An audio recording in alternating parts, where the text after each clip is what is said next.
Hi, this is Karen Flaherty from Living by Human Design, and this is a video about the energy types, and right now we're going to talk about manifesting generators. So manifesting generators are always going to have a red sacral, that's the second square up from the bottom, and they will have the throat defined and motorized, which means that it's connected to a motor and gives them the ability to speak quite nicely. They can be heard no matter where they are, usually. It doesn't matter if they tend to be, manifesting generators can be an introvert, just like any other type. They can be quiet, they can be a little shy, but if they decide to speak, you will hear them. And that's the difference between manifesting generators and generators. You will absolutely hear them. They tend to be very quick. They eat fast, they walk fast, they talk fast. You probably know some manifesting generators who fit that description. And multitasking is quite normal for them. It's absolutely right for the manifesting generators. They should be doing that. They should be reading 3 different books. They should be involved in a number of different projects. They should be doing the things that make them happy. And if that involves multiple tracks in any given area of their life, that's what they should be doing. If people tell them to do just one thing, they get frustrated, the people around them get frustrated, and it's not right for them to be doing just one thing. It'll never feel right for them. They do tend to skip steps sometimes, and they do hate to read manuals, any kind of instruction manual or human resources manual or things like that. That is not part of their job description. They don't like to do that. Their strategy is, like the generator, to wait to respond, but because they're also a little bit of the manifester, they also need to inform other people. And also because they're moving around so quickly, it's best for them to inform other people before they decide to actually do something. So it's waiting to respond in terms of waiting for something in their outer reality to come to them, as opposed to initiating the action. Then they should inform other people when they've decided to do it, kind of reprocess a little bit, figure out who needs to know, not to ask permission, not to get approval, but purely so that they can let them know what they're doing and ask for their help if needed, so that the people can then either help them or get out of the way and not deter their actions. Like generators, the more a manifesting generator can find work that they love, that they really have a passion for, that they really feel is their life's purpose, the more energy they'll have.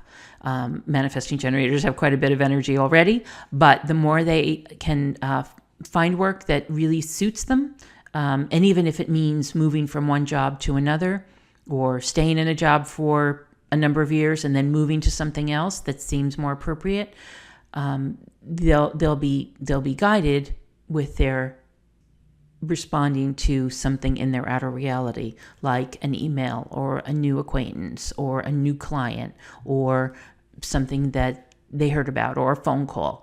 Any of those things would be something for a manifesting generator to respond to and then decide if they want to take action or not. What they're waiting for in the process, and which will come very quickly, is their gut reaction, right? So you're not using your head, you're purely using your gut to make a decision. A lot of people will question that.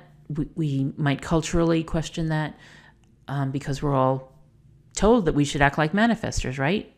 Just be the Nike, just do it people, and take action.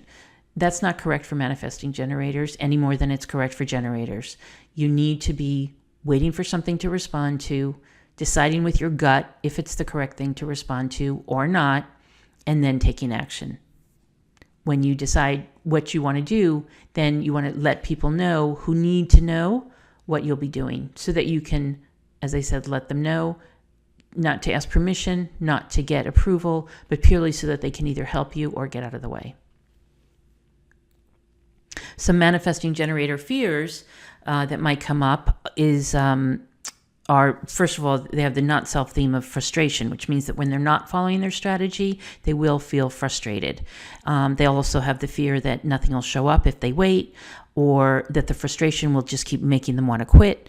And culturally, they think they should be listening to their mind, right? They think they should be doing the pros and cons and figuring things out as they go along. with their heads. And I'm here to tell you that all they need to do is listen to their gut. The gut will guide them. Sometimes also you're not sure of what your sacral is saying anyway, and the antidote for that is to practice. Once you start practicing more and more and start trusting your gut, the easier that will seem. They also feel like they're settling for less because of their impatience, and they wonder if their desires will ever come to pass. And in fact, manifesting generators even have a few fears beyond what the generators might feel, because they also wonder if, or why things are always up to them to get things done. Why can't the employees do exactly what they can do? Because the manifesting generators do have a lot of energy and they can get a lot done. And also some anger will show up because they are a little bit manifestors, and they wonder how they should handle that, because anger is not seen as an appropriate response to a lot of different situations. And here are some famous manifesting generators. Simone Biles, the Olympic gymnast, happens to be a manifesting generator. Definitely a lot of energy there. And Gloria Vanderbilt, the former fashion icon, was also a manifesting generator. Some other manifesting generators, just to give you an idea of the type, the tempo, and the energy some of these people have had over the years. Other manifesting generators include Richard Branson and Ted Turner, both of whom were big entrepreneurs. Hillary Clinton and Donald Trump are both manifesting generators. And Keith Richards from the Rolling Stones is a manifesting generator. Just for example, they take a break, and it took a few years, but basically during the breaks, he wrote a 500-page book. That's the kind of thing manifesting generators can do in their spare time, because while other people are resting, manifesting generators will get huge projects done, and people will look at them and say, "How did you do that?" And they'll be left speechless, right? So manifesting generators definitely get a lot done in the world, and we're probably all thankful for the good things that they do. Thanks for listening to this video, and I'll see you in the next one.